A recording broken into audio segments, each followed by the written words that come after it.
আজি আমাৰ অসমবাসীৰ কাৰণে এটা অতি স্মৰণীয় দিন যে আজি এই দিনটোতে আজিৰ পৰা 85 বছৰ আগতে এটি সন্তানৰ ভূমিষ্ঠ হৈছিল। পৰৱৰ্তী সময়ত সেই সন্তানজনে অসমী আই তথা ভাৰতবৰ্ষলৈ তেওঁৰ দুভৰিৰ যাদুৰে ক্ৰীড়া ক্ষেত্ৰত বিশ্বৰ অন্যতম এখন আগশাৰীৰ প্ৰতিযোগিতা এছিয়ান গেমছত স্বৰ্ণ জয় কৰিবৰ কাৰণে সক্ষম হৈছিলে আৰু অসমৰ প্ৰথমজন অৰ্জুন হিচাপে তেওঁ বিবেচিত হৈছিল। আজি তেওঁৰ জন্মদিন আৰু এই জন্মদিনটোৰ লগত সংগতি ৰাখি আমাৰ চৰকাৰে আজি দিনটো ক্ৰীড়া পেঞ্চন দিৱস হিচাপে আমি পালন কৰিবলৈ আগবাঢ়িছোঁ। আৰু এই দিনটোত আজি আমাৰ অসমৰ যিসকল খেলুৱৈ বিগত দিনবিলাকত অলিম্পিক, এছিয়ান, কমনৱেলথ, নেশ্যনেল গেমছত সোণ, ৰূপ অথবা ব্ৰঞ্জৰ পদক লাভ কৰিবলৈ সক্ষম হৈছিল, তেখেতসকলক সন্মান জনাবৰ কাৰণে আমি প্ৰায় 99জন খেলুৱৈক আমি পেঞ্চন প্ৰদান কৰিম আৰু 153জন খেলুৱৈক আমি এককালীন সাহায্যৰে আমি পুৰস্কৃত কৰিম। আৰু আজিৰ দিনটোৰ অন্যতম এটা উল্লেখযোগ্য কথা হ'ল যে আমাৰ দুজন খেলুৱৈ যি দুজনে ৱৰ্ল্ড চেম্পিয়নশ্বিপত আৰ্চাৰীৰ জৰিয়তে সঞ্জয় বড়োৱে পদক অৰ্জন কৰিছিলে আৰু বক্সিঙত যমুনা বড়োৱে পদক অৰ্জন কৰিছিলে। আমি তেওঁলোকক আজি আমাৰ সংশোধিত স্পৰ্টছ পলিচিৰ অধীনত আমি তেওঁলোকক চৰকাৰী চাকৰিত নিযুক্তি প্ৰদান কৰিম। মাননীয় মুখ্যমন্ত্ৰী ডক্টৰ হিমন্ত বিশ্ব শৰ্মা ডাঙৰীয়াই আগন্তুক দিনবিলাকত অসমৰ ক্ৰীড়া ক্ষেত্ৰখন শক্তিশালীভাৱে আগুৱাই লৈ যাবৰ কাৰণে ইতিমধ্যে বিভিন্ন ধৰণে তেখেতৰ বক্তব্য প্ৰকাশ কৰি আহিছে। আপোনালোকে দেখিছে বিধানসভাৰ মজিয়াতো তেখেতে ক্ৰীড়া বিভাগৰ হৈ উত্তৰ দিছে আৰু আগন্তুক দিনবিলাকত অসমৰ আন্তঃগাঁথনি নিৰ্মাণ কৰাৰ ক্ষেত্ৰত অসমৰ 10খন জিলা স্পৰ্টছ কমপ্লেক্স আৰু প্ৰায় 40টা বিধানসভা সমষ্টিত 40খন তেনেধৰণে স্পৰ্টছ কমপ্লেক্স আমি নিৰ্মাণ কৰিবৰ কাৰণে এইবাৰ আমি আঁচনি অন্তৰ্ভুক্ত কৰিছোঁ। বাজেটত ধন ধাৰ্য কৰা হৈছে।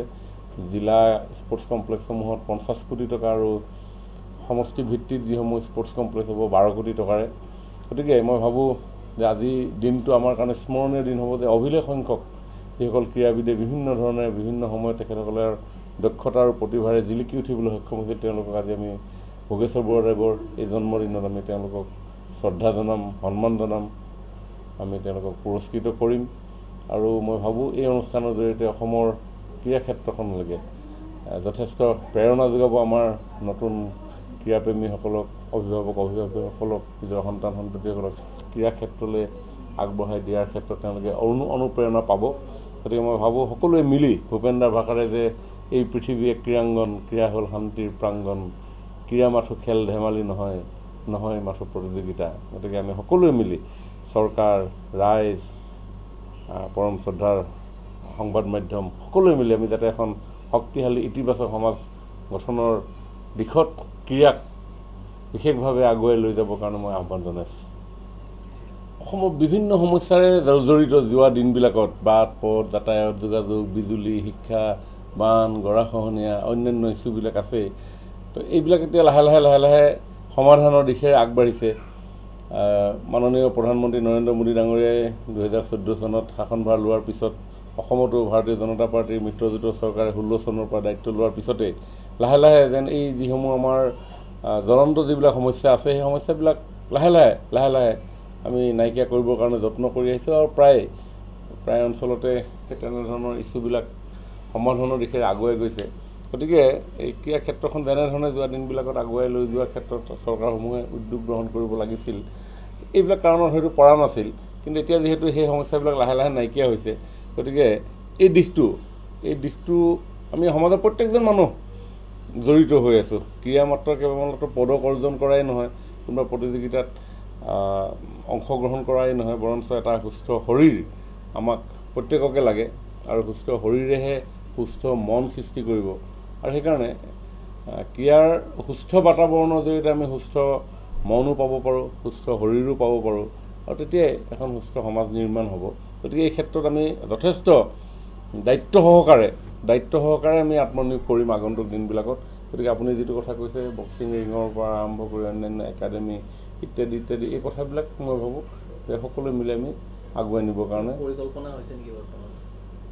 বাতাবৰণটো আৰম্ভ হৈছে, কথা বতৰাবিলাক আৰম্ভ হৈছে। এতিয়া লাভলিনে আপুনি অলিম্পিকত সেই পদক অৰ্জন কৰিলে। বিগত দিনবিলাকত শিৱ থাপাই হওক, জয়ন্ত তালুকদাৰে হওক বা আপোনাৰ হিমা দাসেই হওক বা অন্যান্য বহু তাৰ আগৰ প্ৰজন্ম মনালিছা বৰুৱাই হওক, এনেধৰণে সকলোৱে নিজৰ প্ৰচেষ্টাৰে গৈ আছে। গতিকে চৰকাৰৰ সহযোগিতা নিশ্চিতভাৱেই লাগিব। গতিকে এনেকুৱা চিন্তা আমি নিশ্চয় কৰিম।